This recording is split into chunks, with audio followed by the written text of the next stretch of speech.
दोनों गुंडों की लाशें हॉस्पिटल के मुर्दा घर में एक दूसरे के बगल में पड़ी हुई थीं। इंस्पेक्टर माधव एक हवलदार के और डॉक्टर के साथ उन दोनों लाशों के सामने खड़े थे। उन्होंने एक लाश के ऊपर से सफेद कपड़ा हटाया। ओफो, दोनों लोगों की गर्दन के किनारे से मांस का एक बड़ा टुकड़ा गायब है और बॉडी में एक बूंद खून भी नहीं बचा। ये कैसे पॉसिबल है डॉक्टर? कुछ कह नहीं सकते इंस्पेक्टर साहब।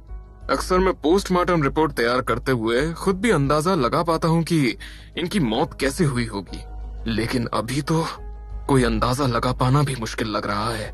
तभी तो मैंने आपको बुला लिया। तभी एक घबराया हुआ वार्ड बॉय अंदर आया। डॉक्टर साहब, वो बाहर आशीष सेठ आया हुआ है। आशीष सेठ? ये तो एक बड़ा प्राइवेट कॉन्ट्रैक्टर है ना, ये यहाँ क्यों आया हुआ है? ये दोनों आशीष सेठ के खास आदमी थे इंस्पेक्टर साहब। ओह, इसका मतलब मुझे आशीष सेठ से भी बात करनी पड़ेगी। माधव मुर्दा घर के बाहर हॉस्पिटल के कॉरिडोर में आ गए। वहाँ पतला दुबला लंबा सा आदमी सफेद कमीज और टाई के ऊपर गहरे नीले रंग का सूट पहने खड़ा था। उसके लंबे बाल और फ्रेंच कट दाढ़ी चेहरे पर मौजूद दबंगई को छिपा नहीं पा रहे थे।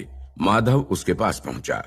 आशीष सेठ, आपके दोनों आदमियों की मौत का मुझे अफसोस है। वो दोनों मेरे काफी खास आदमी थे इंस्पेक्टर। क्या आपकी किसी से निजी दुश्मनी थी जिसके चलते आपके आदमियों को मारा गया? अब आपसे क्या छिपाना इंस्पेक्टर साहब। एक कॉन्ट्रैक्टर के तो बहुत दुश्मन होते हैं, दूसरे कॉन्ट्रैक्टर हमें अपना कॉम्पिटिटर मानते हैं क्योंकि हम इस फील्ड में अच्छा कर रहे हैं। अब जलन के चलते किसी ने कुछ कर दिया हो हमारे आदमियों के साथ तो पता नहीं। वैसे आपके आदमी फ्री टाइम में लूटपाट और छेड़खानी भी करते थे क्या? ये आप क्या कह रहे हैं? मैं तो बस वही कह रहा हूँ सेठ साहब जो सुनने में आया। एक कपल रिपोर्ट लिखवाने आया था थाने में। उनके बयान के हिसाब से इन दोनों ने कल रात न सिर्फ उनसे लूटपाट की बल्कि वाइफ के साथ जबरदस्ती करने की भी कोशिश की। फिर कोई आदमी आया था उन्हें बचाने के लिए, उसी ने पॉसिबली मारा है इन दोनों को। तो उसी आदमी ने मेरे दोनों आदमियों की गर्दन काटकर उनका खून पिया क्या? लेकिन मैंने ये आपको तो बताया ही नहीं कि आपके आदमी मरे कैसे। कुछ पुलिस वालों से हमारी भी दोस्ती है जनाब। उन्होंने बताया था कि उस कपल ने रिपोर्ट में क्या लिखवाया था। एक आदमी चमकती आंखों वाला पिशाच बन गया और मेरे दोनों आदमियों को मार दिया। ये बात विश्वास करने लायक है क्या? न मैं ये मानता हूँ कि देहरादून में कोई पिशाच घूम रहा है और ना ही ये कि मेरे आदमियों ने कल किसी कपल को छेड़ा। आप अपनी इन्वेस्टिगेशन ठीक से कीजिए, मैं भी अपने तरीके से पता लगाकर ही रहूंगा कि इसके पीछे कौन है। आशीष तुरंत पलटकर कॉरिडोर से होता हुआ बाहर निकल गया। माधव अब भी वहीं खड़ा था। उसके साथ ही हवलदार ने उसकी तरफ देखा। सर, ये आशीष सेठ पागल आदमी है। हमें इसके इतने सारे इल्लीगल कामों का पता है, लेकिन इसके पॉलिटिकल कनेक्शंस इतने मजबूत हैं कि पुलिस भी इस पर या इसके आदमियों पर हाथ नहीं डालती। जिसने भी इसके आदमियों को मारा है, अब समझो कि उसकी शामत आ गई। सर, माधव के चेहरे पर परेशानी साफ दिख रही थी। वहीं दूसरी तरफ मोहनीश अपनी डेस्क पर कंप्यूटर सिस्टम के सामने बैठा कीबोर्ड पर कुछ टाइप कर रहा था। तभी प्रिया उसके क्यूबिकल के सामने पहुंची। आज ऑफिस में तुम्हारी काफी तारीफ सुनने को मिल रही है मोहनीश।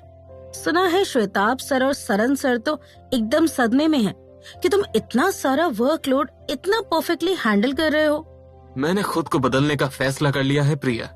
मैं जिंदगी भर एक नर्वस, डरा हुआ और सबसे बुली होने वाला मोहनीश बनकर नहीं रह सकता। अब मुझे खुद को बदलना होगा। अच्छा बाबा, लेकिन अभी तो काम करना छोड़ो, 6 बज गए हैं, ऑफिस खत्म होने वाला है। ओह, टाइम का तो पता ही नहीं चला। वैसे प्रिया, अगर फ्री हो तो बाहर कहीं कॉफी पिए?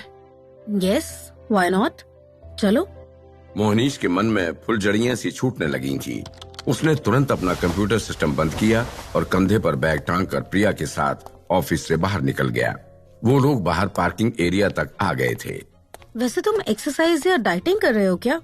तुम्हारा पेट जो थोड़ा बाहर निकला हुआ था वो तो अब नजर भी नहीं आ रहा। हाँ, मैंने सोचा फिटनेस पर भी थोड़ा ध्यान देना चाहिए। लेकिन ये काफी अजीब बात है मोनीश, थोड़े दिन पहले तक ही शायद तुम काफी चबी थे और एकदम से तुम्हारी बॉडी एकदम एथलेटिक कैसे दिखने लगी? मुझे पता नहीं था कि तुम मुझे इतना नोटिस करती हो।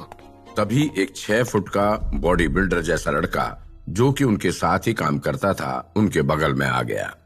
इतने दिन से मैं कॉफी का पूछ रहा हूँ, मेरे साथ चल लेती प्रिया, अब इस लूजर मोनीश के साथ घूम रही हो। स्टॉप इट अनिल, तुम मुझे कॉफी पर क्यों लेकर जाना चाहते थे वो सबको पता है। ऑफिस में सभी लड़कियों पर गंदी नजर रहती है तुम्हारी।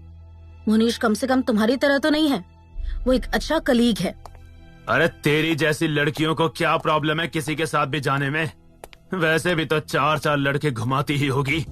ये सुनकर आगे बढ़ रहे मोनीश के कदम एकदम से रुके। उसने गुस्से से सामने खड़े अनिल की तरफ देखा। उसकी दोनों मुट्ठियां भींच गईं। क्या बोला तूने प्रिया के लिए? जरा फिर से बोलना। जाने दो मोनीश, ये तो है ही खराब इंसान। अनिल भी मोहनीश की तरफ बढ़कर उसकी आंखों में झांकने लगा। मैंने जो भी बोला हो तू क्या कर लेगा? बेटे ये ऑफिस नहीं है, यहीं उठाकर पटक दूंगा। मोहनीश गुस्से से अनिल की तरफ बढ़ ही रहा था, लेकिन उससे पहले ही दाईं तरफ से कोई और लड़का आया और उसने अनिल के मुंह पर मुक्का मारकर उसे जमीन पर गिरा दिया। मोहनीश ने सामने देखा, एक ढीली ढाली टी शर्ट और ट्राउजर पहने गोरा सा पहलवान उसके सामने खड़ा हुआ था। प्रिया एकदम से जाकर उसके गले लग गई। ये देखकर मोहनीश के पैरों तले जमीन ही खिसक गई थी। प्रिया ने उससे कसकर गले लगने के बाद मोहनीश की तरफ देखा। मोनीश, इससे मिलो, ये है मेरा बॉयफ्रेंड अनीश।